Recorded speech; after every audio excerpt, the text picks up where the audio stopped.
வணக்கம் மக்களே. ரம்யா யார் இப்படி எழுதினது என்று சத்தம் போட எல்லோரும் நாங்கள் இல்லை என்று சொல்லுகின்றனர். பிறகு வேலையை பாருங்க போங்க என்று துரத்திவிட்டு கார்த்திகிடம் சாரி என்று கேட்க அவன் நான் எதுவும் தப்பாக எடுத்துக்கல என்று சொல்கின்றான்.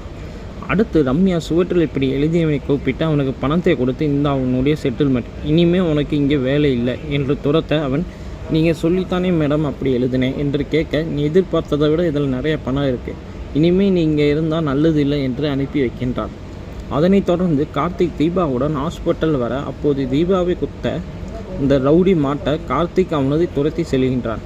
தப்பி வந்த ரவுடி ரம்யாவுக்கு ஃபோனை போட்டு விஷயத்தை சொல்ல அவள் உஷாராயிரு, அவன்கிட்ட மாட்டிக்கிடாத என்று சொல்லுகின்றான்.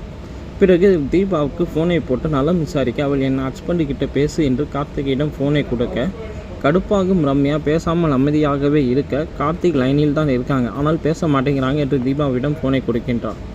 பிறகு தீபா பேச எனக்கு வேற ஒரு கால் வருது, அப்புறம் பேசுகிறேன், ஃபோனை வைத்து விடுகின்றேன் என்று சொல்லி ஃபோனை கட் பண்ணிவிட்டு ஒரு டேப்லெட்டை குறித்து தேடுகின்றார். பிறகு மெடிக்கல் ஷாப்பில் வேலை செய்யும் ஒருவரை கூப்பிட்டு அந்த மாத்திரையை வாங்குகின்றார். மாத்திரையை கொண்டு வந்து கொடுத்தவர் பார்த்து யூஸ் பண்ணுங்க, இது ரொம்ப மோசமான மாத்திரை என்று சொல்லி கிளம்புகின்றார்.